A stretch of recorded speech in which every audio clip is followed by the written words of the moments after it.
बिस्मिल्लाहिर्रहमानिर्रहीम। अस्सलाम वालेकुम डियर स्टूडेंट, आज हम कैसे एक्सप्रेशन या इक्विलिब्रियम कांस्टेंट कैसे लिखते हैं ये सीखेंगे। स्टूडेंट, इससे पहले आप लोगों ने ये सीखा था लाफ में सेक्शन में कि केसी क्या है। तो उसमें आप लोगों ने ये सीखा कि Kc is a ratio between the active mass of product divided by the active mass of reactant, each raised to the power equal to its coefficient। Laugh में सेक्शन में आप लोगों ने ये सीखा था कि कैसे हमारे पास एक रेशो है किन चीज़ों के दरमियान, active mass of product divided by active mass of reactant.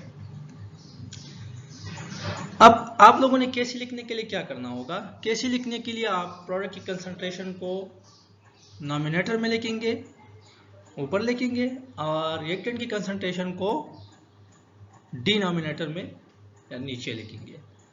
अब कैसे लिखने के लिए आप लोगों ने दो टर्म्स पहचानने हैं, एक है नंबर ऑफ मोल्स और दूसरा है concentration of reactant and product. अब इस इक्वेशन को देखो आप, ये एक जनरल रिवर्सिबल रिएक्शन है। इसमें आप लोगों ने नंबर ऑफ मोल्स जो है पहचानने हैं और कंसंट्रेशन ऑफ रिएक्टेंट और प्रोडक्ट। अब इसमें जो है ये जो स्मॉल अल्फाबेट्स है ये नंबर ऑफ मोल्स है या कोएफिशिएंट, और ये जो कैपिटल अल्फाबेट्स में है ये है हमारे पास कंसंट्रेशन। अब नंबर ऑफ मोल्स क्या है या कोएफिशिएंट। कोएफिशिएंट जो है किसी भी अलजेब्रिक इक्वेशन में जो कांस्टेंट या नंबर होता है वेरिएबल के आगे, उसको हम क्या कहते हैं, कोएफिशिएंट के। जैसे कि ये एक इक्वेशन है, इसमें ये 4 जो है ये नंबर है, ये वेरिएबल से आगे आया है, तो ये है कोएफिशिएंट। अब आपने करना क्या होगा, करना ही होगा कि कैसी एक्सप्रेशन लिखने के लिए आप लोगों ने जो कोएफिशिएंट है रिएक्टेंट के साथ और प्रोडक्ट के साथ, उसको आप लोगों ने पावर में लिखना है। जैसे कि आप इधर देख सकते हैं, इस रिवर्सिबल रिएक्शन के लिए केस एक्सप्रेशन इस तरह लिखा जाता है, Kc is equal to active mass C power C. अब आप देखिए, क्योंकि पहले आप लोगों ने प्रोडक्ट लिखना है तो ये हमारा प्रोडक्ट है, और C जो है हमारे पास कंसंट्रेशन ऑफ प्रोडक्ट है, और इसके साथ जो ये कोएफिशिएंट है स्मॉल अल्फाबेट्स में ये पावर में चला गया। इसके बाद है active mass D N2 power D। अब यहाँ पर ये जो D है ये कोएफिशिएंट है या नंबर ऑफ मोल्स है, ये भी पावर में चले गए, डिवाइडेड बाय, अब बारी आती है रिएक्टेंट, क्योंकि रिएक्टेंट को आप लोगों ने डिनोमिनेटर में लिखना है। अब हमारे पास जो रिएक्टेंट है फर्स्ट A है, सो concentration A into A।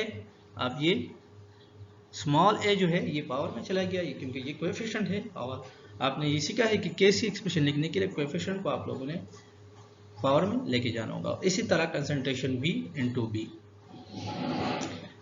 I hope आप लोग ये सीख चुके होंगे। आगे हम कुछ एग्जाम्पल कर रहे हैं ताकि आप लोगों को और भी क्लियर हो जाए।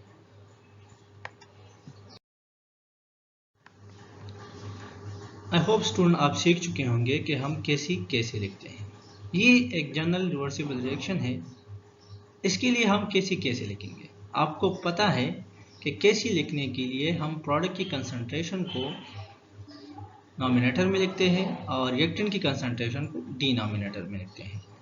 अब हमारे इस रिएक्शन में ये प्रोडक्ट है और ये रिएक्टेंट है। अब इसके लिए कैसे हम इस तरह लिखेंगे, कैसे is equal to C N2 6।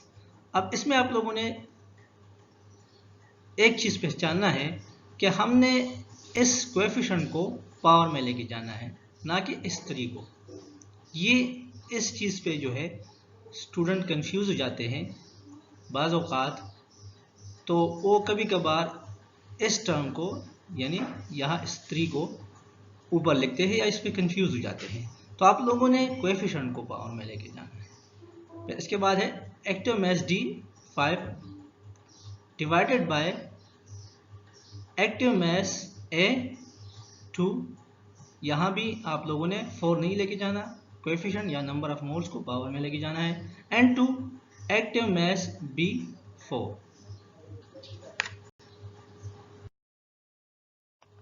Student, इससे पहले आप लोगों ने कैसे एक्सप्रेशन लिखना सीखा है। अब इस रिएक्शन के लिए हम कैसे एक्सप्रेशन लिखेंगे। इस पे कार्बन वाटर के साथ रिएक्ट करता है, कार्बन मोनोऑक्साइड और हाइड्रोजन दे देता है। अब इसके लिए केसी एक्सप्रेशन इस तरह लिखेंगे, केसी क्योंकि हमें पता है प्रोडक्ट को हम ऊपर लिखेंगे उसकी कंसंट्रेशन और रिएक्टेंट की कंसंट्रेशन हम नीचे लिखेंगे। अब केसी जो है इस रिएक्शन के लिए है, Kc is equal to concentration CO carbon monoxide N2 concentration H2 divided by concentration C carbon N2 concentration H2 water. अब ये आसान है बहुत, क्योंकि इसमें कोई नंबर ऑफ मोल्स नहीं है। अब यहाँ 1 है लेकिन वो लिखा नहीं जाता, तो बहुत सिंपल है।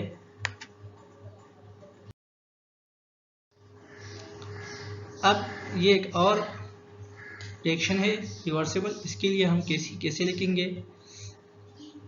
Now KC for this reaction is, क्योंकि केसी में हम प्रोडक्ट को ऊपर लिखते हैं और रिएक्टेंट को नीचे लिखते हैं। So Kc is equal to H2O N2 power 2। क्यों? क्योंकि ये हमारे पास क्या है, नंबर ऑफ मोल्स को हमने ऊपर लेके जाना है या कोएफिशिएंट को। N2 chlorine Cl concentration Cl2 divided by concentration HCl N2 power 4 N2 concentration O2। अब इसमें जो है आप लोग देख रहे हैं जो भी कोएफिशिएंट है, नंबर ऑफ मोल्स है, वो पावर में आए हैं।